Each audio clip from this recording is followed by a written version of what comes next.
Thank you very much, all of you, for attending again this evening.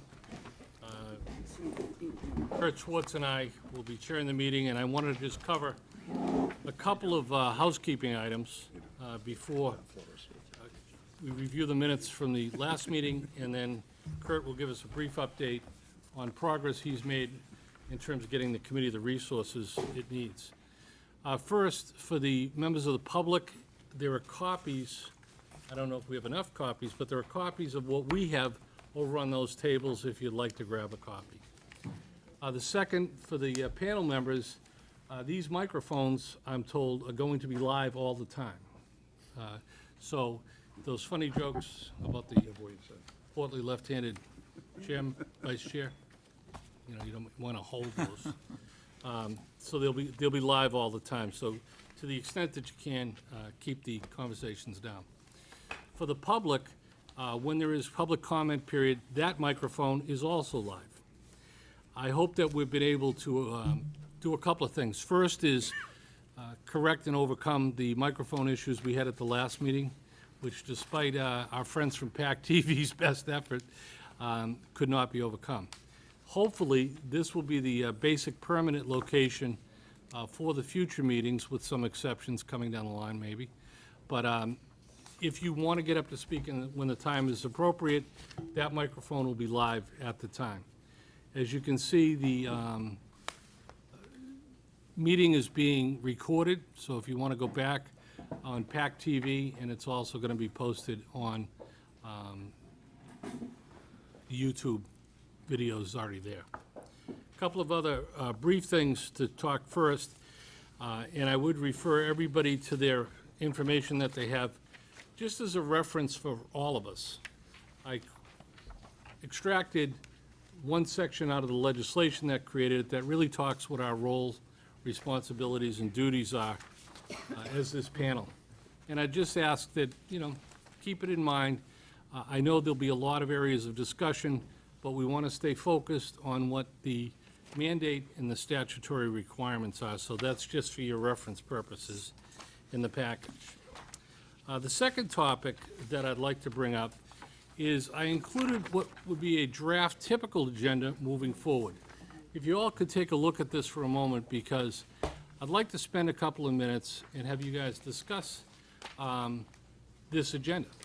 One of the things that motivated me to put this together is, as we look at, well, Mr. Selectman, as we look at moving forward with the current time constraints that we passed at the last meeting, it becomes real obvious, real quick, that there probably isn't enough time during these meetings to accomplish all that we want to do. So with that, I'd like to just throw it out to discussion. Is there any interest in discussing, first, lengthening the period of time at the meetings, still taking into consideration our members that have to travel, particularly from the city and elsewhere, to get here in time, to start the meeting at 6:30, as we had said at the last meeting, but to have it run until 8:30 or 9? Is there any interest in discussing that? Yes, Joe. Mr. Chairman, I think that there are so many topics that are going to need to be discussed over time, and the panel will likely seek the thoughts and so forth from experts on various topics over time. I think it's going to be very, very difficult to follow through with the responsibilities of the panel in just limiting the time to the time frame that we discussed the last time. Whether that means, I understand the problem of our colleagues coming from Boston, and I'm sympathetic to it, but whether that means extending the time and maybe, depending upon the agenda, for another half an hour or an hour. Otherwise, I think we're going to be really constrained in being able to accomplish what we need to accomplish. Any other comments or thoughts on that? Is there agreement, or would somebody like to make a motion to extend it to 8:30 or 9? So moved. Yep, please. To put it in, excuse me, go ahead. No. To put it in concrete right now, I don't know, I agree with Joe. But if we run into a situation where we have to extend it, that's fine, but I'm really sympathetic to people like Kurt here from Concord and so forth, you know? Yeah. Any other I was comments? just going to sort of add to that comment, in that maybe we should just be flexible Right. to extend on certain times when a presentation goes longer, or if a topic needs further discussion. I'm also hesitant to be set it in concrete, because I think some meetings will go longer and some may even go shorter sometimes. So Okay. I think to be flexible with how we utilize the time. Okay. Any other comments? Kevin? I would agree. I think, let's keep it so we stay focused, and if we need to extend, we should be flexible and we should extend. I agree. Yeah, as you put the agenda together, I think at that time you may need to go a half hour. I think Okay. it would be up to the chairman to do that. Okay. So, just one thought, if there is a likelihood of extending past 8 o'clock with some regularity, which I understand the need to do it, I'm gonna reverse myself, because I think I was one of the people last week that said, can we move the start to 6:30? But if we're gonna go longer than 90 minutes and some regularity, I guess I would ask the question, does it work for most people to start at 6 o'clock? So that those of us who are traveling, we don't find ourselves just getting home later and later. So I'd rather start earlier if we're gonna end up being, if it doesn't matter to people, 6:30 or 6, it would be easier for me to start at 6 then. I think we're only talking about 30 minutes right now, so why don't we see how things go? Stay with 6:30 is my recommendation, and maybe leave it in the discretion of the chairs to decide if we're going to need more than the hour and a half on a particular meeting, as you see how the agenda looks right before the meeting. Any other comments? Hearing none, it sounds to I me. do have one. Oh, I'm sorry. I think that has some difficulties in, if we start moving the meeting start time with any regularity, people start coming late. So I think we're better off to, try 6:30 to 8 for a while. If we find that we're running to 8:30 or 9 with any regularity whatsoever, then I think we should move the meeting back to a different start time of maybe 6. Any other discussion? So it sounds to me like the consensus basically is that we should keep it the way we adopted it last month at the previous meeting, and see how it goes agenda by agenda going forward. Okay. The next topic then, I put in a draft, only for discussion purposes, which also I think illustrates what we'll run into in terms of time. But this is for discussion purposes if we have time at the end of this evening's meeting, because we've got two major issues to deal with. And the idea behind this was to list out a couple of things for everybody to think about, look at, and then offer their opinions of. First is the number of meetings and which months they'll be. The second, and I'd draw your attention down to May and June of next year. As you know, one of the major tasks of this group is to produce a report, and that is not going to be easy with subcommittees, et cetera. And I'm suggesting for this future discussion and then adoption at the next meeting, that what we do is put aside 2 meetings for that purpose, to review the rolled-up reports from the subcommittees and actually prepare and then finalize the report. The other thing is that many of the individuals involved that I think, to sort of quote former Senator Wolf, we need education. This is a big part of what we're here to learn. And it seems to me that somebody like Bruce Watson from the NRC, who's in charge of decommissioning, he'd be a great guy to get us here. Let's hear him. And we won't want to hear him, I wouldn't assume, for more than 15 minutes. I mean, so I'd like to sort of get agreement on a couple in the front end this evening, because someone's going to have to contact these folks. I was talking with Pat earlier about, on the economic side, Jess, which I know you're also interested in, we got to give folks some lead time to fit into our schedule. So without belaboring the point for the moment, because I want to stay on schedule, Is there a general consensus that we could start with any of these topics moving forward to try to start lining up some of the subject matter expertise that we'd like to hear? Any discussion on that?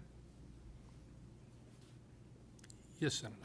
Thank you, Mr. Chairman. Just that if there are issues that are timely, things that are happening now, we might want to hear about them sooner rather than later, because there are some parts of this that are moving faster than others. So I don't have any particular, but I think we should at least entertain that if there are things that need a timely educational component, we look at that first.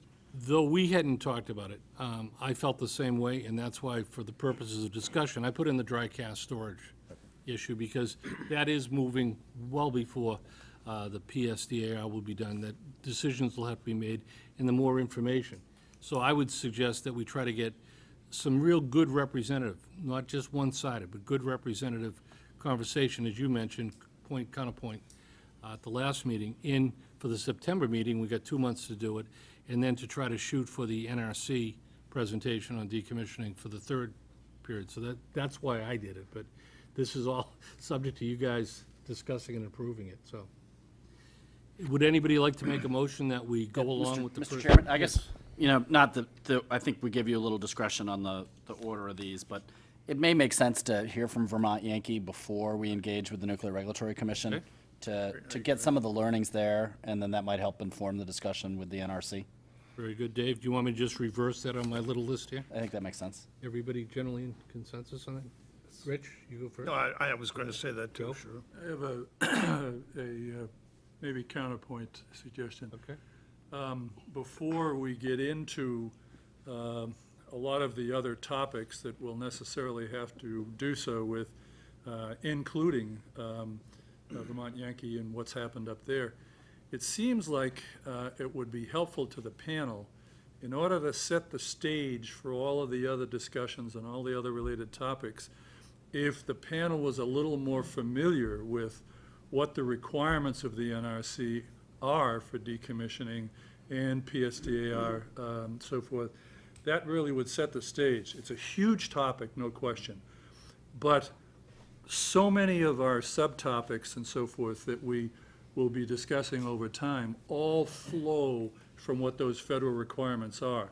And if we don't know or have a good sense of what those federal requirements are at the outset, I think it's going to make it a little more complicated if we focus too much at the outset on some of the more technical issues that flow from it anyway.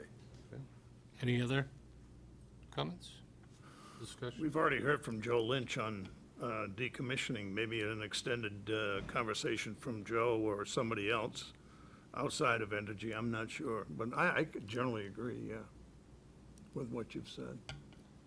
So, Chairman? yes, Since I've been on the board, I've reached out. Over the last 5 years, I've had conversations on my own with elected and appointed officials in Seabrook, New Hampshire, Wiscasset, Maine, and Vernon, Vermont, and Somerset, Mass. And I can tell you right now, you're 20 years out since the closing of Maine Yankee in Wiscasset. And they have a lot of good data up there that would be helpful to the committee, especially along the lines of economics and how that whole thing panned out. So I think communication with them would be pretty good. excellent. So, let me try to get a sense of this, because there is, did you have a comment, Pike? The only comment I have is that, as I said last meeting, the NRC has a lot of information on its website. The Vermont Yankee PSDAR is on the website, you can read it. You know, we can get, what we can read it, you know? But I think having people from even the state of Vermont, or people that can tell us, you know, maybe our homework for the meeting that they come to is read that stuff, so that if the state of Vermont comes and tells us what issues they had with the PSDAR, so that we can be prepared to ask Entergy for more focused discussion on one thing or another. Because, and that's what I was driving at the first meeting, was, you know, it feels to me like what we want once the Entergy closes down operations is a site that can be useful to the community. So how do we get there? You know, that's really the question for everybody. So if we can understand how the state of Vermont did it, and can understand what the state of Massachusetts can't do in the same framework, and read that stuff online from the NRC, they're not gonna tell us anything new. What they'll tell us is how they look at the PSDAR and then decide whether there's any non-compliance, but they can't approve it or not approve it. Entergy's PSDAR is Entergy's PSDAR, you know?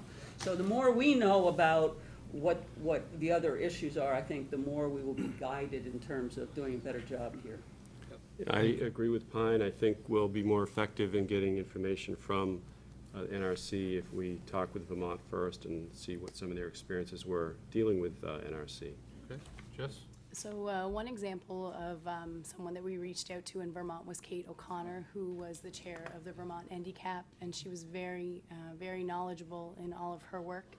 And she guided the conversation in a way that was very unique because she had been the one asking folks to step in and speak to the NDCAP group. But in addition to that, she worked very closely with the Economic Development Corporation that was there as well, that actually not only spanned over Vermont, but also crossed the border into Massachusetts. So I don't know if it's something that we want to do, but it might be worth reaching out to Kate and asking her to come to one of our meetings in the sense of being able to identify maybe the top 5 speakers that they've heard from that were the most, provided the most information, the most accurate information. Of course, maybe not all of those folks might be as relevant to us as maybe they were in Vermont, but at the same time, she was very knowledgeable, and I would recommend that we reach out to her. Any other comments? Yeah, Kevin? I'm sorry. Oh, sorry, Kevin, go ahead. Actually, Jessica pretty much said what I was gonna say about Kate. She came to the town's nuclear energy task force, and she was very, very giving of her time, but very informative, and I think she helped us a lot in terms of framing some of the questions that we had, because not only was she the chair of the group, but she's also on the Board of Selectmen up there as well. So she understands, and I think if you're gonna invite anyone from Vermont, she should be also on the list. Absolutely.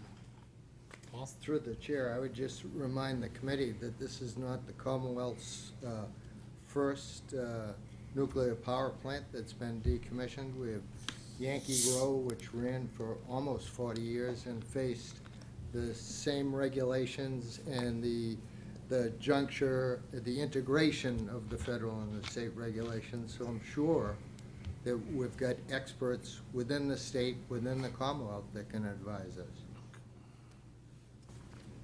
So let me just try to help Yeah. Sean out here. So Summarize. I'm going to see if we can stay at a high level to help Sean out. If we can think of the first 3, the September, October, and November meetings, and give the chair some guidance at a high level, not which speaker, but at a high level. So let me just try to get some consensus. Joe made a suggestion that we start with a discussion presentation by the NRC. Then I hear discussion about maybe we go then to Vermont, presentation discussion with Vermont Yankee, which then might say we would then go to perhaps dry cask storage or some other topic but can we at least get a consensus? What are the topics 1, 2, and 3? We can then figure out who's the right speaker or speakers about Vermont Yankee, but let's stay a step above that. This co-chair thing's working. Right, so, I just wanted to make a comment that I think with the technology of today, that even if we were to invite someone to come in a month's time and they may not be able to arrive in person, it may be possible to be able to set up some sort of technology where we would be able to have them speak to us in some sense. So I don't think we should necessarily be limited to inviting certain people, like from the NRC, for example, because we don't think that they can travel within 30 days, and that might be the case for a lot of the people that we want to speak with. Just for a show of hands, if these 3 topics are acceptable to you as the first 3 players to be named later, ways we do it, but to work it out, because we need the time logistically. Just by a show of hands, all 3 of these first topics in some order for the first 3, all in favor? which are the 3 The the three 3 that- on the here three or on the list. 3? The 3 on the list, in whatever order. Anybody against? Then that's what we'll work from. Getting back, yes. I just had one comment. Yeah. Depending on how it shakes out and what's the first topic. Yeah. If it doesn't come up as dry cask storage for the first topic, I do think that some time on the agenda should be set aside to start a dialogue with Entergy about where this next pad is going to go, because like Dan was saying, this is something that's fluid and needs our attention now. But is that within the scope of what we're supposed to be reviewing as for the decommissioning panel? That's an operational issue. It's a We great don't have that discussion. charge. We could spend an hour on this one, but to your point, Jack, you know, it's my opinion, everybody can have their own, that it's likely that the location of the pads will be there for an extended period of time, 60 years perhaps, or whatever, and that is inherently part of decommissioning, because we're going to live with that storage. It's not Entergy's fault or anyone else's, it's just a reality. Based on that, I would suggest that it is absolutely part of the purview of the panel, but that's certainly something the group can talk about. I just have one more Yeah. comment. The panel is part of what we've been tasked with, is to educate the public, and I think that, yes, the public can get information on their own, but since we're here, if we can have a discussion and get that information out, that would be a good thing. But I thought we were making it clear that we were not going to discuss operational issues with the plant while the plant was still operating, With all due May I respect, finish? Jack, I'd love to talk about this more, because I think it's an important one, and I've had a chance to chat with a lot of our colleagues I here don't about it. disagree with educational information for us to help us with our decision-making when we start talking about what are some of the other challenges from Vermont or Maine and what they saw and what they were doing with that. I just don't know whether we need to do that so front end before we even get the panel educated on the decommissioning process, the program, the acronyms. There's, you know, it's nuclear power. There's 1,000 different new acronyms that we'll all be learning. And that could help steer us on our decision-making, and then further down the line, we can bring in other speakers, or the subcommittees can manage those questions and bring them back to the panel. Okay. I'd like to get it back on the agenda. We're a little bit behind schedule already, and turn it over to Kurt, give us a little update. Thanks, and I'll be brief. So, Sean and I, after our last meeting, spent some time divvying up tasks, and one of the things I'm going to try to help the panel with is sort of the administrative support and structure that the panel is going to need going forward. I've been working closely with Executive Office of Energy and Environmental Affairs, their Chief of Staff, Becky Ullman, who has been at, I think, the last few meetings with Matt Campbell in the Department of Public Utilities, and I thank Matt for being here again and taking on the taking of minutes tonight. So, but we are working to make sure going forward that we have some things in place. First, there's obviously a lot of interest in a website to support the panel. We were waiting to make any commitments until there was a state budget. And the reason we were waiting is that some of us, myself included, had hoped that there would be some dedicated funding in the state budget that was just signed to support the panel. The House and the Senate had included dedicated funding, but when it got to a conference committee, that dropped out, and the conference committee did not include funding. So the state budget does not include an earmark to support us. So that being said, what we've now, in the last couple of days, talked about how we're going to support the panel without extra funding. In terms of a website, we hope that within 1 week, we will have a website stood up. We're going to, because we don't have extra funding, we're going to build it on the mass.gov website. It'll be a web page, page off of the mass.gov site. Principally look initially to use it to post meeting notices, meeting minutes, and any publications, research materials, et cetera, that the committee approves for posting. So we should have that, something in place, a framework within a week, and we're moving forward on that. We're going to look to the panel, this will be discussion later in the evening, for some help in managing what gets posted there.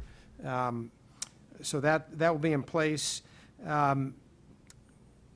I will continue to work, and, you know, I will ensure that through some mechanism, we continue to support the panel in taking minutes. I'm hoping to find a way to relieve Matt of that obligation as a chief of staff at DPU. I think we can we're probably taking too much of Matt's time, but between EEA and DPU and MEMA, we'll make sure that's covered. The taking of minutes, the drafting of the minutes, the circulation of minutes, the posting of meeting notices, will continue to make that happen. So more to come, but a web page should be ready we'll have a framework to look at within the week. So two things. First, Kurt has been very diligent on this, and it's not easy. And once again, Matt Campbell, thank you. It's a nice segue to get back on track, which is, would anybody like to make a motion to accept the minutes of the last meeting? So moved. Second? All in favor? Aye. Opposed? Hearing none, minutes are accepted. The next topic on the agenda is the draft list of possible subcommittees or subpanels. First of all, I'd be remiss if I didn't say thank you to a number of your colleagues on the panel. Rich, Pine, Joe, many people have contributed their thoughts to this, which is the list of possible subcommittees or subpanels. And Joe, if you don't mind taking a few seconds to just give folks your idea on the subcommittee versus subpanels and the overall structure of what is laid out here for discussion purposes, I'd appreciate it. Although it probably sounds like a bureaucratic administrative set of comments, I think it's important nonetheless at the outset. When the legislature created this entity, they created a panel and not a committee. And when legislative bodies, whether it's in Beacon Hill or in Washington, create committees, they're typically committees of their own, the members of the House or Senate. When they want advice from others, they typically create panels who may testify before them or provide them advice in a number of other ways. Since they created this as a panel, and it's clearly spelled out in the legislation and in the name of the panel, that other than communication, advice is a primary responsibility of us, I thought we ought to at least look at what's the proper term that we should use for these sub-entities. Is it subcommittees? I can't envision subcommittees of a panel. They're sub-panels of a panel, because they're all considered under the statute experts of one way or another. That's one suggestion to think about and make a decision on. The second one that the chairman asked me to comment on was simply the names of the entities and the little bullets of focus underneath them. We thought in some of our discussions on it that first, keep the number of entities small. We don't want to create a massive bureaucracy. We got enough of that. We don't need another one. And it's also easier to work with fewer entities, panels, subcommittees, whatever. And it might be a good idea to start off with, notwithstanding the topics that we just discussed, the first three on the other list, but with regard to the listing of these entities, that if the very first one is decommissioning PSDAR, from the standpoint of, as I mentioned earlier, focusing on and getting an understanding of what are these requirements that the federal government places on a licensee for decommissioning. The more we have an understanding of that, the easier the rest of it is going to flow to fit into those requirements. The Code of Federal Regulations lists 199 parts of the CFR that deal with decommissioning. That's a lot of words, pages, stuff. There are clearly parts of it that are more important for us than others, but it's a lot of information. And I think the more of an education that we focus on the front end, the easier the rest of it's going to flow as we have our subsequent meetings. Thank you, Joe. The other thing I'd like to bring your attention to is sort of the draft for discussion purposes ground rules. I know many people have told me personally which committees they'd like to serve on. And prior to the time that we begin the real difficult discussion of the actual subcommittees, and hopefully get some of them at least set up tonight, these rules are for discussion purposes. They're subject to change. But some framework of how these subpanels, subcommittees, working groups, whatever we decide to call them, some framework of how they'll actually work. So with that, and with the second piece in mind, let's open it up to discussion on the draft, the discussion subcommittees that are listed here, and sort of the scope of work. Any comments? I just have one question. Mr. Chairman, is it your expectation that the subcommittee membership or subpanel membership will be limited to members of the panel? Only members of the panel. So no delegation? No delegation, but it's my expectation, I think it's shared, that the subcommittees could draw on subject matter expertise from outsiders as they think appropriate. As the subcommittee, they need to go find out things, they need to learn. So, but only members of the panel, no other authority. Kevin? I should have pointed this out earlier, Mr. Chairman, but I'm not sure if this is a typo, but under financial and economic, you have site restoration, and then you have site cleanup and restoration as a committee. Should that be Deleted? deleted? Actually, I'd like to see land use in there. Yeah. Rather than site restoration. Okay. I think that's more of an economic aspect.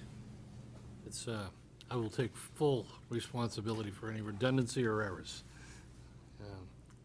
Noted, thank you. Any further discussion on any of the committees? Yes, Dan. Go ahead, Pine can go first. Oh, Pine?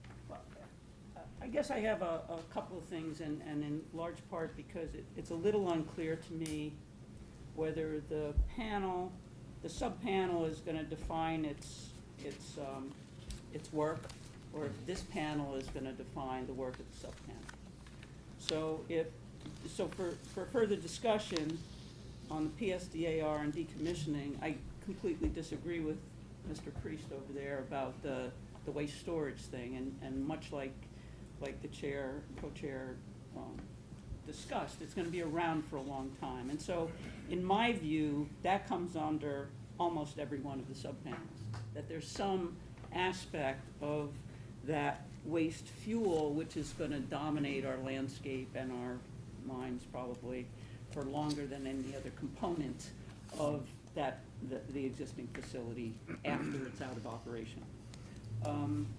And so when it comes to, so in the first one, I would say it says determine desired PNPS components. I'm gonna assume that that's, Yeah, if I could, Pine, I'm sorry to interrupt, but That's if you okay. take a look at number 4 on the second page, okay, the suggestion here for discussion is that each subcommittee or subpanel shall discuss and define in writing the specific scope of their study and the inquiry. So that these bullets were only for the purposes of stimulating discussion. They are not intended to be, and hopefully won't be, the real scope that each subcommittee will define once they get together. okay, so that's, and it was that number 4 that made me raise this point. Okay. Exactly, because I feel like we, the panel, need to make sure that we are covering all of the issues of concern, and that some sub-panel is addressing that, whether they all are or whether one of them is. And so I would say in that first one, I'd like to see the spent fuel. I would say in the safety and security, same thing. And plus the existing conditions and the anticipated conditions. And Kevin said land use, I agree with you, I would say goals and alternatives or something like that, you know, because we have to know where we're going, somewhere in all of this, and that's the extent of my comment. Joseph, thank you. Mr. Chairman, 2 Pines Point, to add to it, I agree with where you started.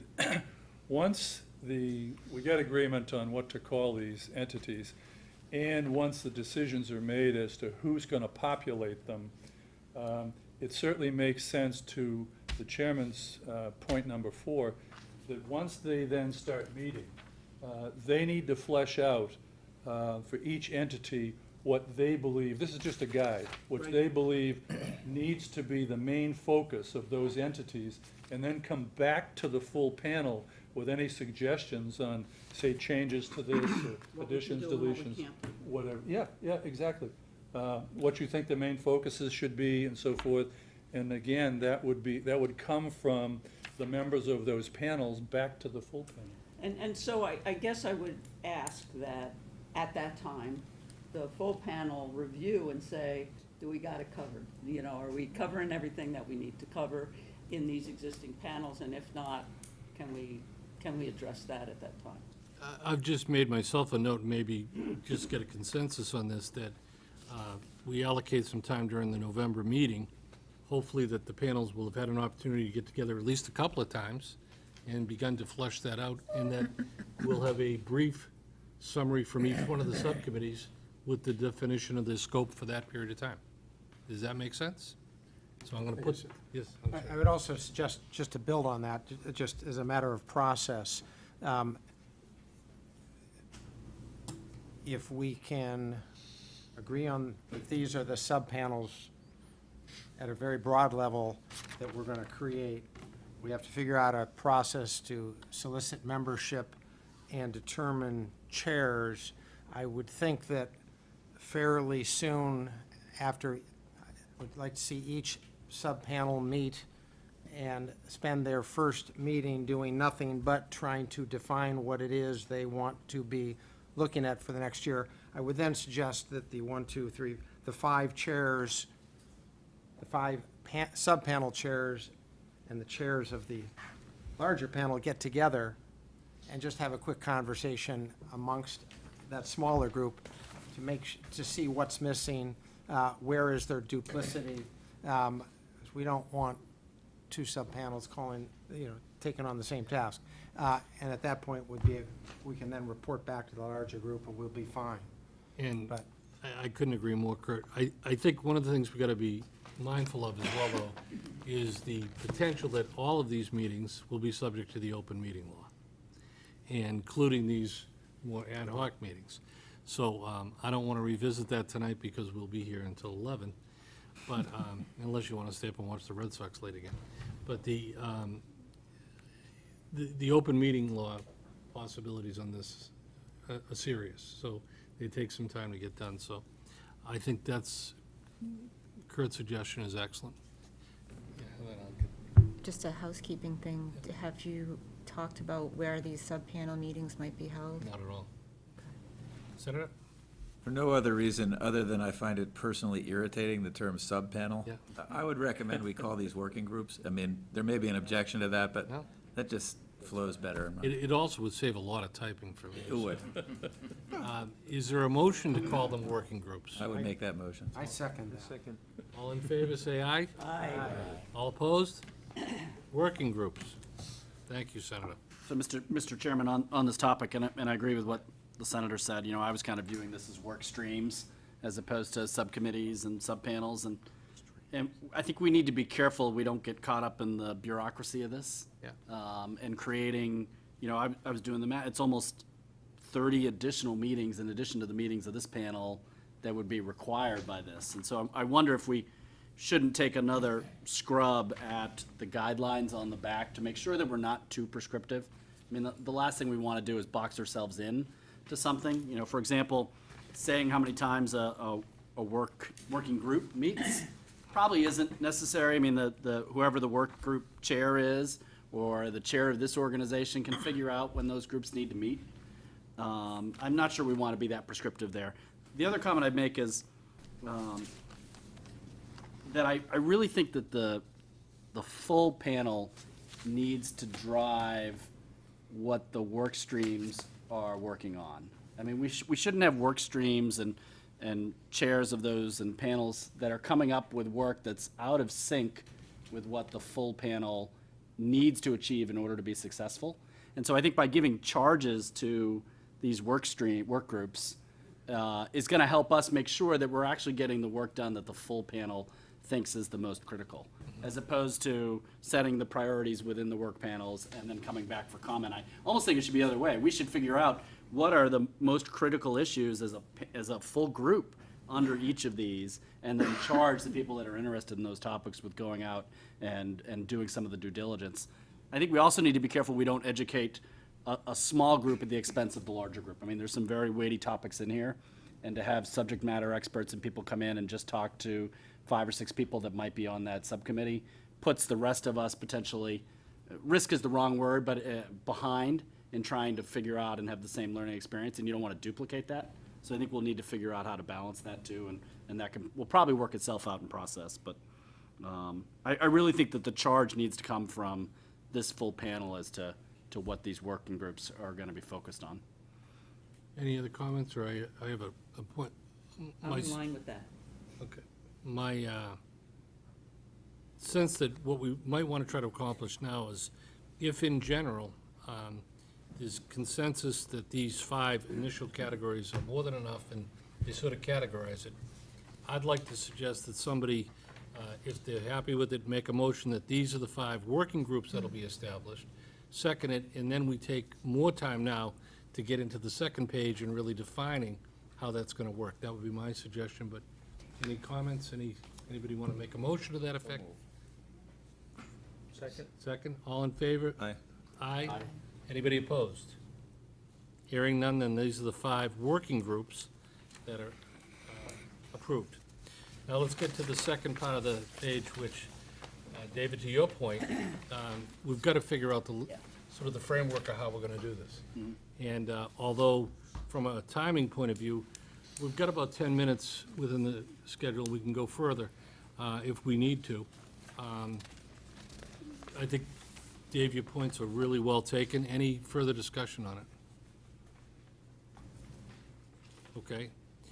Then hearing none, I think it goes back to what Kurt had brought up, as well as others, that perhaps what we need to add to this is the framework of how we'll approach it in the front end to make sure that the full committee is involved in defining the ultimate scope of what each of the working groups will do. And I think it's, we're going through a learning exercise here of figuring out how to make this work. I'd like to just add, again, with everybody's agreement, to the November 15th meeting, a period of time set aside specifically to going over before the working groups set upon their task. What have they come up with in terms of what they think would be a good focus? Yes, Jess. Mr. Chairman, can you please speak just to the connection of how you see these working groups feeding into the report that we are expected to deliver, and how you see that connection happening, if each of these working groups will draft that, or I want to make sure that when we're in the working groups, we know what our objectives and goals are, and that those really feed back to the report that this group is being asked to prepare. I can tell you what I'm thinking. I've only shared it with probably 4 or 5 of your fellow panel members so far, is that at least on an every 3-month basis, there's a little update from each one, and that when we get through this first phase of it, to begin defining what the format will look like, what the content will look like, and discuss it. Because to the extent that it can be more categorized, and as we're preparing this, that I think will be to everybody's benefit, that we know what we're writing to from a framework. I haven't even suggested a framework yet. I wanted to get through this first piece, but that's what I was thinking, and that we do it quarterly. We allocate 45 minutes or so that we can get the feedback from each group. That's what I was thinking, but, yeah, John. Yeah, I might suggest that as we look at these working groups, Yeah. that each particular group sort of establishes its own mission, its own set of goals that will eventually feed into what a final plan will be, almost like a mini strategic plan where we'll have specific sets of expectations with indicators of success with specific dates so that we know that we're on a timetable. But before we actually engage, the working group would meet and then come back to the full committee to give a report to make sure everybody's in agreement. So we're all sort of preaching from the same perspective. I think that's a great idea, John, but I want to make sure that it's not in conflict with what David was saying, which is that the full panel will ultimately be the deciding factor. Oh, I agree. That's Okay. what I'm suggesting, that, but I think if you have the full panel planning on what each one is going to Oh, do, yeah. what's never going to get accomplished. Yeah, So if you can have the subgroups or the working groups come up with what a mini plan would look like, then we bring it back to the full committee for approval, I offer could- any kind of suggestions, edits, additions, I deletions. agree entirely. Anybody have any comment on that? That's great. Then, to Jessica's point, one of the things that I'll be glad to try to draft between now, we've got 2 months, I can probably do it, is sort of a framework of what that process. Create a template that we can Yeah, all, that can exactly. all work from. You know, or start by just discussing it and ripping it apart. Okay. Any other comments on the second page? Yeah, I do. Yeah, Sitting here agreeing with Dave and everybody on this thing, and I'm thinking to myself on the NDCAP legislation, and where does those working groups fit in terms, I mean, we really have a mission here, and the mission is communication, informing the public, et cetera, et cetera. But we're talking about educating ourselves and subdividing into working groups so we can get what done. Well, the ultimate what done answer for me at least, and please, anybody jump in, is our annual report. That's what we are tasked by the legislation to do. That's the tall pole in the tent. That's it. That's what we gotta build. Okay. Without losing sight, I think, of the mission, which Absolutely. is To educate. fairly communicate. education and informing the public and getting feedback from the public Yeah, absolutely. and sort of looking over the decommissioning process and where it fits in and educating ourselves and then informing the public. And, absolutely, and I can tell you from conversations with our colleagues here from Entergy, there's very much an openness to listening, to hearing, you know, if we come up with a great idea, I think that's what the idea is here, to really have input that's valued. Yes, Senator. Thank you, Mr. Chairman. It is important to understand, it also says to advise the governor, the general court, and the agencies of the Commonwealth. Right. So this is not just about informing the public. This is about doing our homework, however we decide to do it, and then really having a relationship with the government and the agencies. Absolutely. About decommissioning issues, it says. Correct. Yeah. Pretty vague. Who wrote this? I think they copied it. This came at a conference. I take no ownership. Bring me my water bottle. Thank you, Mr. Chairman. Okay. Any other comments? Then, just for the record, conceptually then, everybody's adopting and agreeing that the rough framework outlined here, these 10 points, including the new one for the subcommittee's report in November. Anybody want to make a motion to adopt it?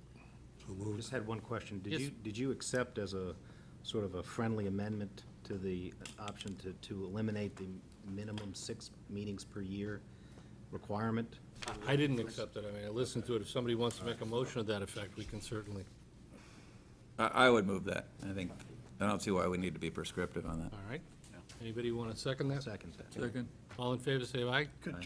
What was the issue? I can't hear. The issue is number 6 of your Oh, list. of the, we don't have okay, 6 To fine, not be sorry. prescriptive on the Fine. size. Yeah, just say as necessary, right, like. I would act, you know, in the terms of discussion about that, I think that in number 8 too, like saying that they have to report 3 times a year, right? There's no reason at this level to be that prescriptive. I agree. So, you know, again, just give yourself as much flexibility as possible for the chairs and these work groups to really just get the job done without having to worry about, oh my God, we got a report coming up, we gotta have a meeting just to talk about what we have to say. Let's focus on doing the work. Yes, for the first time, Dave, I find myself in disagreement. Personally, I think it's important that we have some milestones, because producing both the advice and the documents that we're gonna need to produce, I think we need to check in, and that's why, the way I wrote it was a brief verbal. I don't mean for it to be onerous, but I don't mind changing how often, but I think we should put a line in the sand that says, about every 4 months, we ought to check in on it as the full panel to make sure that they've had an opportunity to meet, any thoughts, that kind, but that's just my opinion, and, I can go either way, so I'm not making a motion, but I hear what you're saying. And you could just say, we don't have anything to report. And yeah, you could, yeah. Any thoughts on that? All right, then we'll leave it as is for the moment, and all in favor? I heard a motion. Aye. Aye. Oh, I'm sorry. Okay. Yeah, I think we're calling. All for in the vote. favor? Call the vote, yeah. All against? Then it's adopted. With that, we're on schedule, and now it is, I think, all of our pleasure to listen to you folks for a few minutes. Before we do it, I know there's a great deal of concern about the limited period of time that the public has been allocated to share your thoughts with us, and trust me when I tell you, we all share that. It's why we had that discussion at the beginning of the meeting about how long are the meetings and what do we try to allocate the time to. As we did at the last meeting, there'll be no need to sign up because you run into this. It's important for the public and for the panel to understand that these are public meetings. We're working here. We're trying to figure out how to do this. These are not public hearings like you may have been used to in the past, certainly with the NRC, where there's a great deal of time allocated for the public. That's not to say that we do not want a lot of public input into this. We do.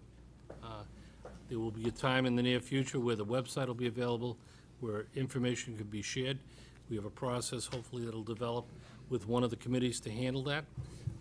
But for this evening's purposes, I'd like to just limit it again, as we talked about last time, keep it germane, strictly on the topic of the subcommittees that the panel has just approved. And with a show of hands, who would like to speak? Rich, we'll start over on the right-hand side, and we'll go left, and then, yeah, you have it, Rich, you gotta speak over here at the microphone. That's one of the other things, that microphone is live. That's all right, it's well worth the wait. Good evening, panel. Rich Rothstein. I just want to comment on John's comment and Joe's comment earlier regarding the Maine Yankee decommissioning process. I think 5 years ago, either Paul or maybe Mary provided a link to the process experience at Maine Yankee. I'd highly recommend that everyone on the panel take a look at that, and I echo what John was saying. One of the issues I recall from there had to do with how quickly to take the spent nuclear fuel out of the pool to dry cask.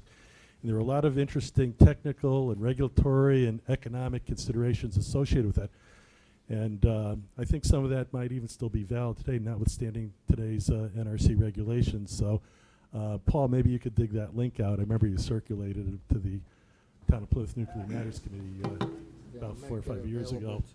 And I appreciate what Pine was saying about everybody can get on the websites and review stuff there, but things are dynamically changing. I think at the last panel meeting, I commented that I think in April, the NRC had a webinar public meeting regarding decommissioning regulations that could be subject to change. One of the most important things might have to do with how decommissioning funds could be spent or not spent. So getting people in for Vermont Yankee, I agree it's important there, but they're going by what's happened in the past and right now. We need to know where things could be going, and I think getting an NRC speaker in, not just the decommissioning process, but where things are going, or could be going, could be very valuable for the panel to know. Thank you. Who's next? Mr. Chairman, I got a comment on that. Yes. I would recommend that the co-chairs contact the Nuclear Regulatory Commission and find out where they are in this potential regulatory change. Yeah. Because as somebody who was down there testifying, there was a lot of testimony relative to them rewriting the decommissioning regulations. And I think I think that's a great point, and I think we need to know whether the rules of the game are going to change, at halftime here. Well, to that point, Senator, with the approval, I feel now free to start with a call tomorrow into Mr. Watson to start with because I've heard multiple things, and I've had some preliminary calls. So I think that's one of the primary objectives to begin with. Thank you, Mr. Chairman. And we'll come back, Rich, to your point, we'll come back on the next discussion about the panel. Anyone else from the public like to speak? Mary, please.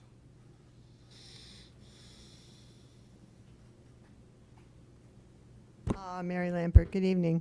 I'd like to follow up on what Senator Wolf mentioned.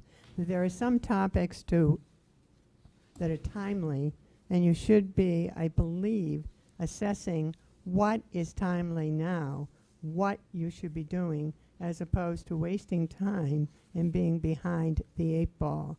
In particular, I sent you a memo on establishing a cleanup standard. When the PSDAR comes out, when you are looking at finances on the sufficiency of the DTF or of any proposal, for example, from North Star, the issue is how clean does clean have to be? You can picture a triangle. You can put clean on one point, you can put time on another, and you can put money or cheap on the other. And you can only get two. And so you have to know how clean is clean, because that affects how much money the licensee has to spend. And it's very important for public health and safety. So I would think that that would be one of your first things. Another first thing, is there anything pending in the legislature?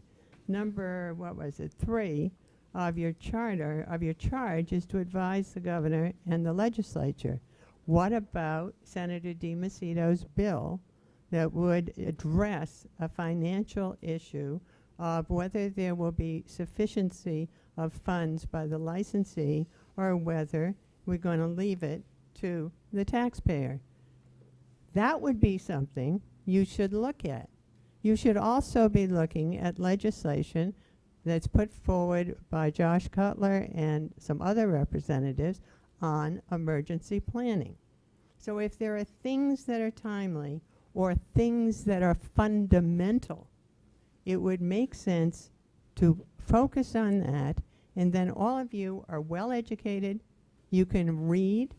This information, as Pine pointed out, is on the website. I wasn't born with all this knowledge. All you have to do is go on the website. You don't have to, your point of calling the NRC, because the new decommissioning legislation is due out 2019. I mean, you could call, but all that information is on the website. So why not deal with the fundamental issues? Because many of these strike me as stoning yourselves with popcorn and missing the main issues. And I think this is too important to do the groundwork. And Mass Department of Public Health, frankly, has been behind the 8 ball. They have the opportunity for a more conservative cleanup standard like some other states, but they haven't done anything. Our committee has contacted DPH for over 2 years. So let's get going. Thank you very much. Thank you. Are there any other public comments? Okay. Can I just ask a question of the panel? So Mary's first point of looking at, what is the standard? Where would we slot that into this working group structure? Is that site cleanup and restoration? Is it, I just want to make sure that we know where that topic belongs. Wouldn't it come up in PSDAR first? In other words, Entergy will come forth with a PSDAR and they'll establish the standard, or NRC will, they'll follow the standard, and then from the PSDAR, we'll go to site cleanup. Well, my point was, the Commonwealth and your committee Mary, has the Mary? opportunity to be more conservative. If you're going to come back up and talk, please go to the microphone.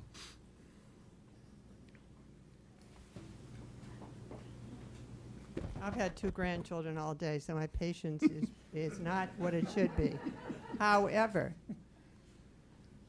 the Commonwealth has the opportunity, Commonwealth has the opportunity and responsibility to protect public health and safety. The NRC's standard was set on very old knowledge of the impact of radiation on health. But the point being, are we just going to be babies sitting back and say whatever the NRC or industry wants is what we're going to take? Or are we going to look at these issues seriously and say, is that in the interest of the Commonwealth? Does that meet current health research by, let's say, the national academies, which I suggest is where you should go? And if the answer is the NRC standard and Entergy's for perhaps what they may come up with, or what North Star wants, does not meet the national academies. So So can you're I just- deciding I'm- how many people it is okay to make sick. That's what it's all about. Okay, so in the interest of time, my question was meant to address process. This is an issue that obviously will require a lot of discussion. I just want to make sure that, so Mary had several points, good points. As a matter of process, the issues about flagging legislation and all, I would look to government and community relations to be monitoring and flagging and identifying legislative matters that we all ought to be weighing in on or talking about. I just want to come back to the same question. Where on this subcommittee the standard, whether discussion about whether the NRC standard or whether the state would adopt, whether we would recommend that the state adopt a different standard. My gut would be, and Brian, I'll get to you in a moment, that it ought to be in multiple categories. It certainly is one within the decommissioning and PSDAR, and it's also within safety. It's clearly in both. I can tell you, Mary, that for yourself and others concerned with this issue, there have already been multiple conversations among panel members individually. There's a true appreciation for this issue, and I can almost assure you, I mean, I can never tell what the future will bring. There is an absolute desire to learn a lot more about this, and in terms of the advice, I would be personally very surprised if there were not advice contained in the report about this. There's been a lot of it. We appreciate, and I know everybody does, the input, but there are always many sides, and that's what we're here to do, is to, as Selectman Chairman Tavares said, ask the tough questions and get the answers, and that's what we need to do, so. Any other comment on this portion before? I was just gonna offer, that I think that you're right, that it belongs in each one of the working groups. But probably a little bit nuanced in each. Yeah. So that the PSDAR and decommissioning will tell us what we can expect from Entergy in terms of RADs and waste site cleanup, whereas safety and security will talk about, where the existing conditions, where the problems are. So, how is the groundwater affected? Where, where are the positions of that stuff that we have to deal with? The financial, as we were talking before with Kevin, the goals of site restoration. What are the goals that we're doing? And when you get to site cleanup and restoration there, the waste management and removal, I mean, it kind of comes to a head at that point. So I think there's a more robust, addressing of when we're going to get this stuff out of town and where, that sort of thing. Because although I understand what Mr. Priest is saying about, the limits of decommissioning, I think our scope is the whole thing. It's not defined by Entergy or the NRC. It's defined by Massachusetts. Any other public comments before? One last one, we have a few minutes.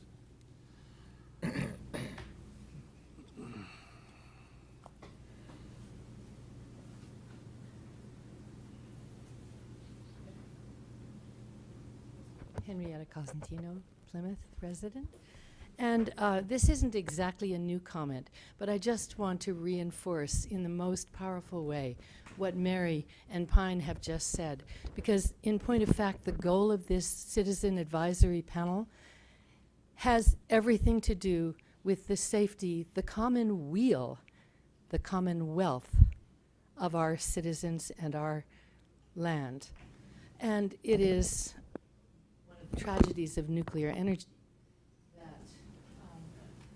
that because nuclear power plants are privately owned and for profit, the goals of the nuclear energy plants and the goals are in conflict very essentially with the interests of people who live around them. That is, the goals of corporations are essentially for profit. Our charge is to make sure that we have the maximum safety and the maximum interest of the people of Massachusetts and everybody who might be impacted by any kind of nuclear incident. So everything has to do here with our goals for our safety, and it cannot be subverted by the goals of energy or the NRC, which in fact has been an enabler of the nuclear industry as a part of the nuclear industry. That's my comment. Thank you, Henrietta. We're going to move on to the next agenda item, which is a continued discussion among the panel on the future topics, specifically what we'd like to go through. And I know, Senator, you would raise your hand, so you could begin. Yeah, if the chairs would like, because I'm intimately familiar both with the legislation that's pending and with the process, I would be happy at the next meeting to report out on what bills are pending and on what the status is, because I do think it is important for this panel to understand what the timing of hearings might be. I suppose there's a potential, although the timing would have to sync up, for us to actually be in a position perhaps to weigh in at a hearing or to weigh in some of the pending legislation. So if you would like, to the chairs, I could do that, or certainly I could work with you so that you could update the panel if you'd like. I do think it's a really good point. Let me ask you a question, Senator. How much time do you think we want to set aside for that? 15 minutes. Yeah, that would be adequate. Anybody want to make a motion here that we? So moved. Second? Second. All in favor, say aye. Aye. Aye. All opposed? Hearing none. You're on the hook now, Senator. Okay. I think we should add on to that. There should be some other things we'd like. Do you have any influence with the speaker? Not sure, that's a good question. Withdrawn. So back to the continued discussion of other specific topics. As I made my notes, and you see this is the one we're looking at, we've agreed on the first three to try to get working on the logistics of that. The rest of them were just for the purposes of discussion. What I'd like to try to do over the next 20 minutes or so is to hear if there are any other topics that we think we want to put on our shopping list for the moment. And that could include things that the working group should look at or anything else that we think the panel should look at. So, yes, Michael. I have one comment, and I think it is responsive to what you were saying, and it may address something that folks do not need to get into at this time. I'm not going to use the panel as an opportunity to correct everything that I think may be incorrect, but there is one subject that came up, and I just think for matters of public confusion, it's important for me to address this. You've heard reference a couple times to North Star, which is a company that we have proposed to sell Vermont Yankee to in Vermont. We have no agreement regarding Pilgrim with North Star. And I don't want there to be any public confusion about that. Whether there might be a transaction in the future is very uncertain. It's a matter of SEC disclosures, so I just want to be clear that I'm not saying that it's likely or that it's not likely. I'm just saying that there is no such arrangement in place for Pilgrim. If some kind of a deal came along in the future, there would be appropriate notifications, including to this panel. about that, but given that it came up, I'm a little concerned that my silence might be construed as agreement that that's actually a live transaction, and it's not. Thank So you. I just think it's Thank you for important to point that clarifying out. it. Thank you. Any other topics that we haven't covered that we would like to include? Mr. Chair? John? Yeah, I might suggest that as we move our meetings along over the next year, if it might be possible, to hold one of the meetings perhaps down on the Cape, as opposed to always being in Plymouth, because we have a lot of groups that have been very active looking at Pilgrim and all of its ramifications, and I would be willing to make arrangements to use the Barnstable Town Hall if the committee felt that was appropriate. I personally think that's a great idea, but I'd like to hear the groups. Don't hurt your But some friend. of it's closer to home, too. In which case, we'll be starting the meetings at 7:45. First, we won't do this in the winter, I mean, in the summer. Is there any discussion on this? I think it's a great idea. Anybody want to make a motion that at least one of the meetings for a year will be held? Before we Yes. do, would you entertain, through the chair? It's being held in the town of Plymouth, I think, on purpose. 'Cause we're the host town Yep. for the Pilgrim Nuclear Power Station. Yep. And I think we can see by the membership here, it's either the majority is from Plymouth or with an interest in Plymouth because they're state authorities. I think it wholly appropriate that it be in Plymouth for the good of the citizens of Plymouth who live closest to it.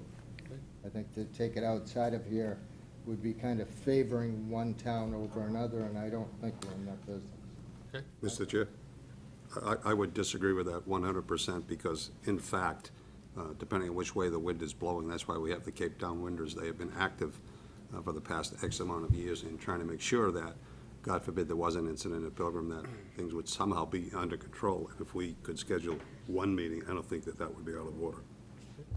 Any other comments? Kevin? I wouldn't be opposed to one meeting a year. Okay. Okay.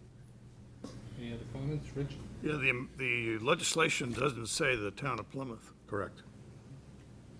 I think we should be mindful that this is a Commonwealth Commission or a Commonwealth panel where we're actually representing the state and giving a report to the governor. And in that case, there really shouldn't be a geographic scope as to where these meetings should happen or shouldn't happen. Yep. And I would say that, again, we don't need to be prescriptive as to say one meeting needs to happen in the Cape, but we can say different locations at different times and make sure that anybody who has that everyone has an opportunity to be able to come to one of the NDCAP meetings to be able to speak with us.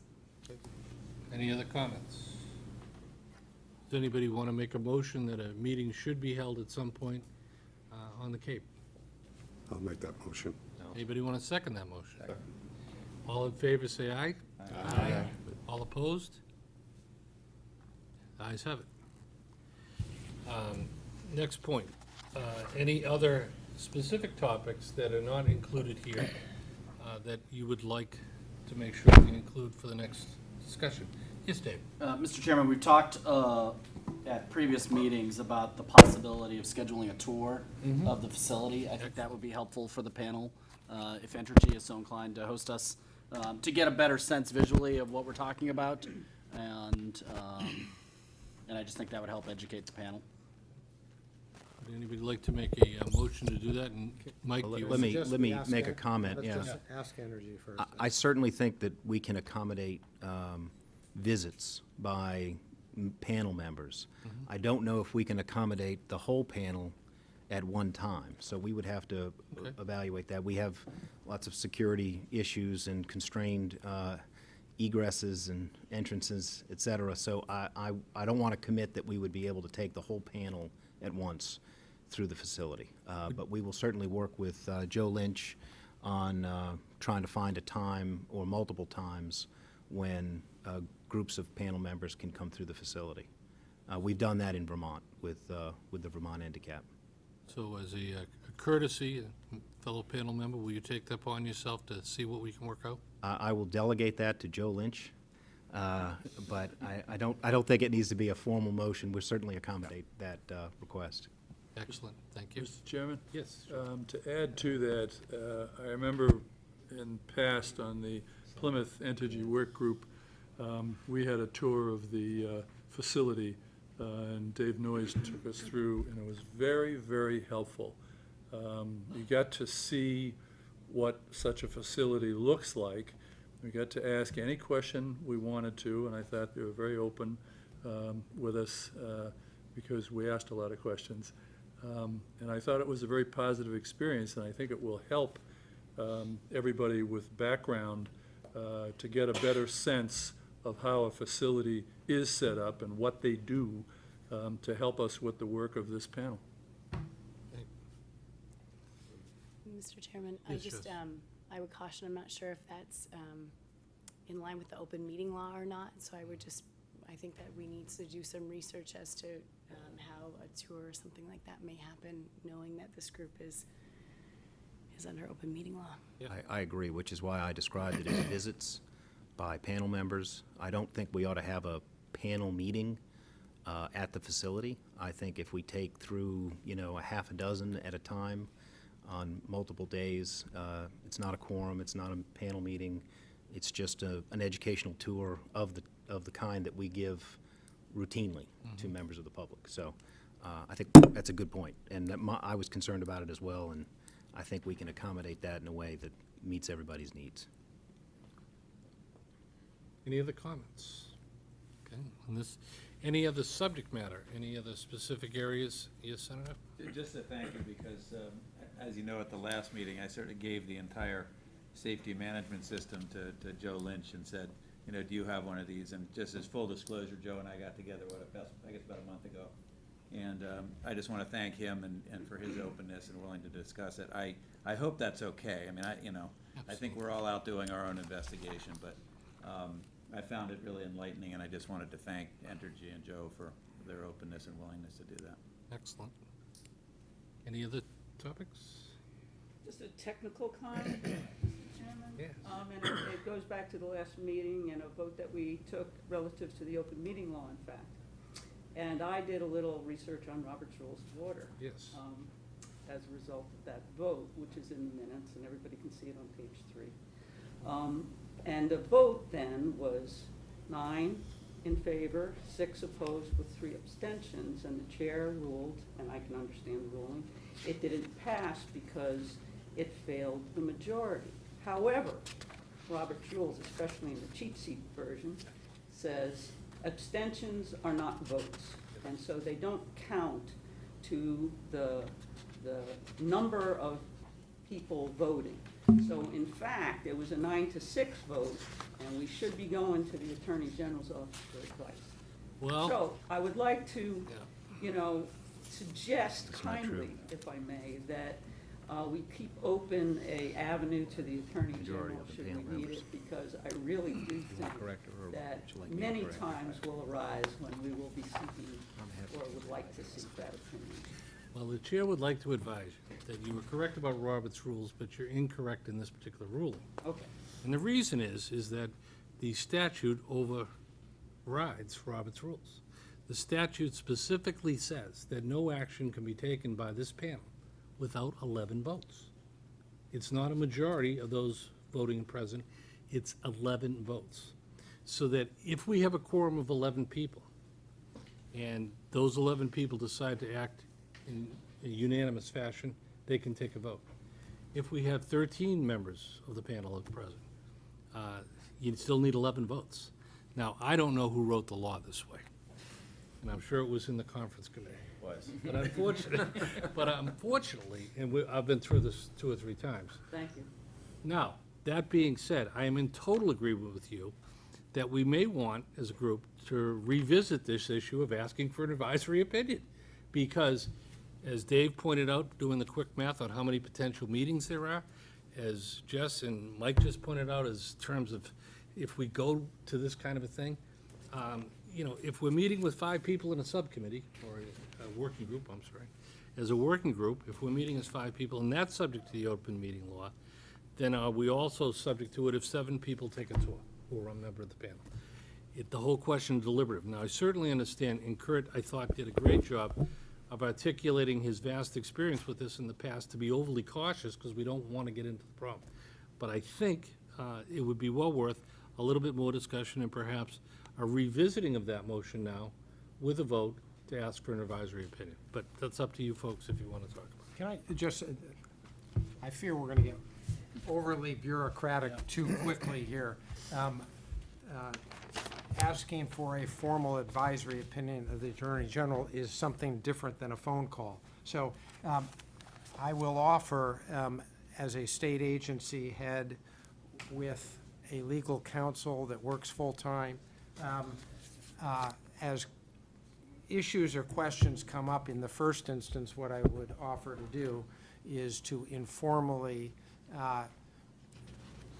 discuss them with general counsel, and as necessary, general counsel would call the Attorney General's office and seek informal guidance and work it that way.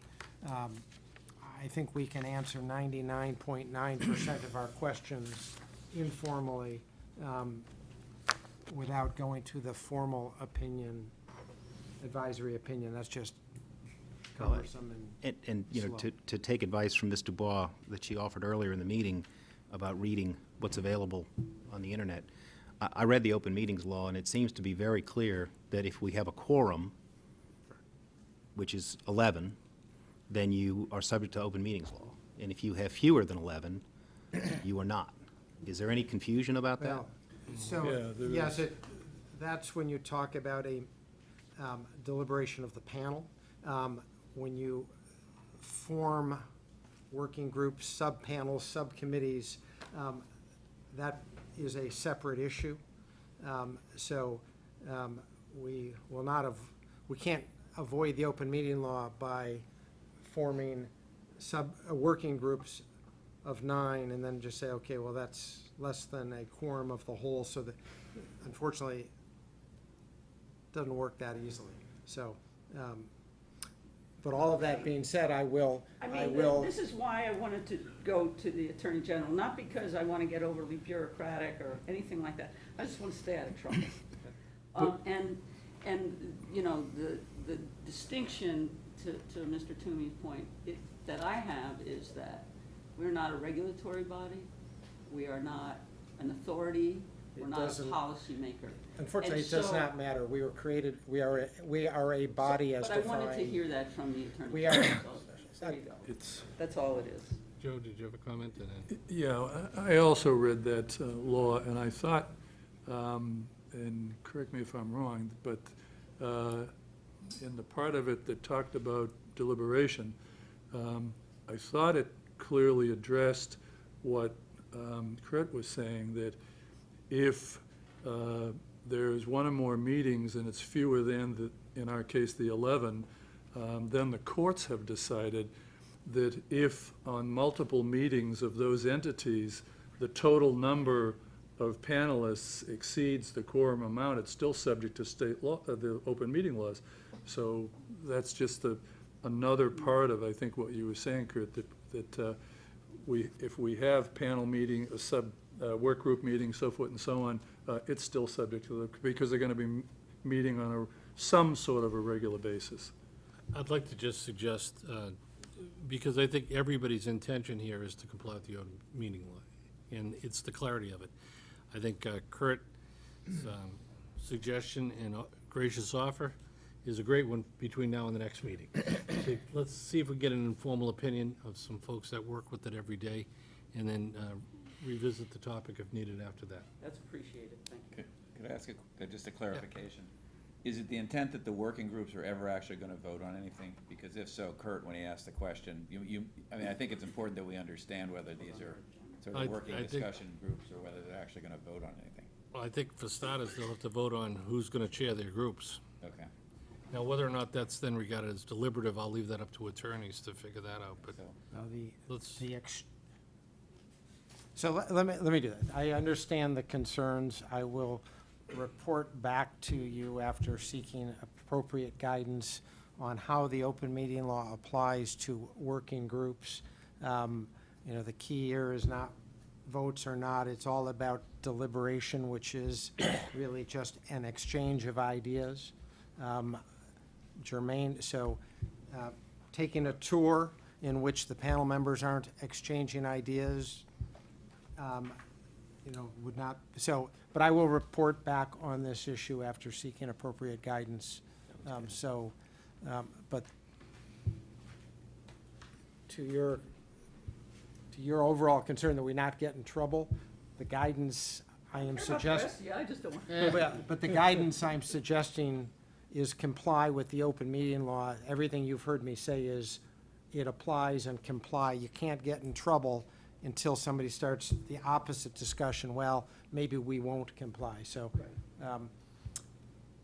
but I will seek that guidance and report back. Thank you, Kurt.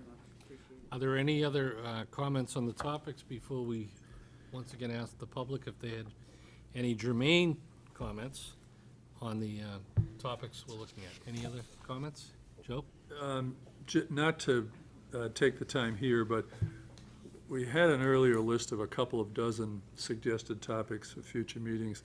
There are 9 on the potential schedule topics. I'll go through and compare them and send you what I think is some additional ones, because we've obviously got, we stopped in May, really, and then all the other months, however we want to schedule them. But there's a lot more topics that I think need to be addressed. And they'll surface through the meetings of the work groups also. But from that other list of about 2 dozen, there are still some additional ones, but I'll weed it out and send it to you. Thank you. Any other? Hearing none, again, we apologize, we only have 5 minutes, and we're gonna ask for folks to, if they want. The only thing I'd ask you to do again is keep it germane. What we're talking about now are the topics for the panel to take a look at, and we'll start over here and then move left to right this time. While she's coming up, I just want to comment. As part of the opening meeting law, we are required to do a roll call, which we did not do At the beginning of the meeting? at the beginning usually. Matt, did you? I don't know if that's true. I Yeah. need to look into that, but that doesn't strike me as a familiar. Okay. Then let's do this in the case, just to formally do it for the record. It appears to me as the chair, or vice chair, or co-chair, along with Kurt, and you can verify it, that all members are present. Except, it's yours. I'm moving to name tag. Oh, I can't see. I have no idea With the- who that is. Who is where I wish I were, so. Ireland. So, he was excused, he had an excused absence. I'm sorry to take you to. Okay, my name is Elaine Dickinson. I'm from Cape Downwinders, live in Harwich. My question is simply, how is it going to be determined who's on what working group? Elaine, if you take a look at the materials again, which are right over there, the first point is that any member of the panel may serve as a member of any of the now working groups by wanting to participate in that group. So they'll just be chosen, or They they'll wanna volunteer for it? They want to participate, they get in. Will that get out on this website that you talked about? Yeah, I assume that once we get it all put together, it will, Okay, yeah. great, thanks. Yeah. Yes, please.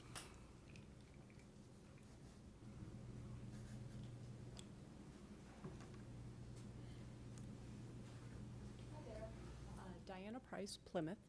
I had a question about process and wanted to make sure you weren't fragmenting the group too much, and wanted to suggest that maybe you take into consideration the aspects, like maybe there are going to be 5 groups ultimately, and maybe 2 of them have things that are more time sensitive. So my question is that, or suggestion really, is that perhaps you could start with those and have the entire group focusing on those, and then move sequentially as opposed to having everybody working in parallel. It's just something to consider, because you may also get around some open meeting issues that way too. Do you understand what I'm getting at? Mhm. Okay. Thank you. Thank you. Yes, Rich?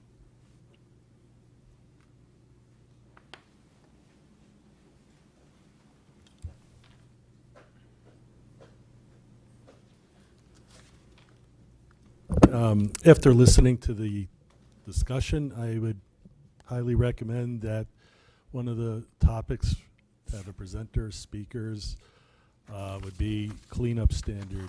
I want to echo what Mary was suggesting.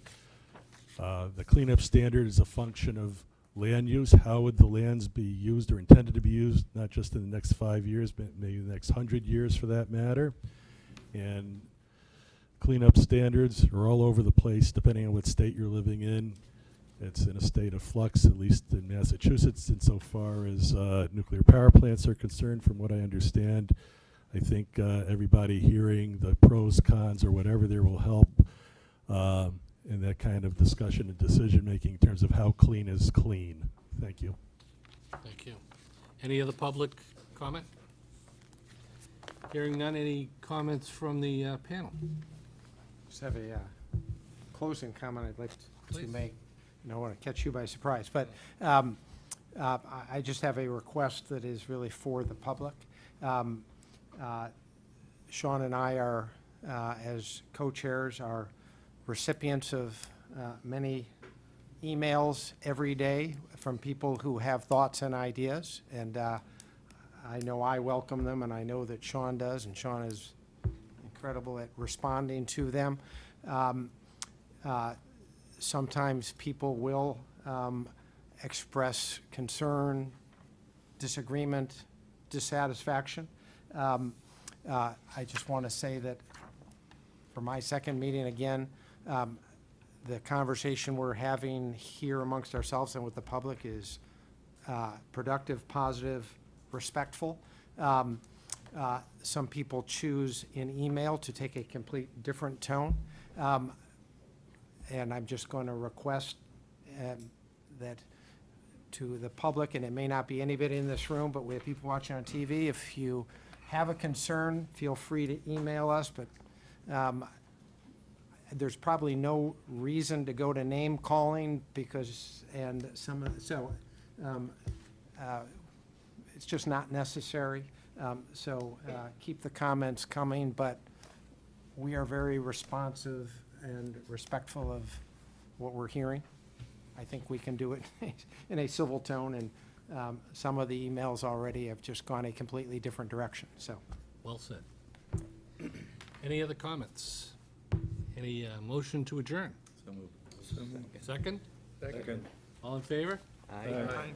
Thank you all very much. We really appreciate your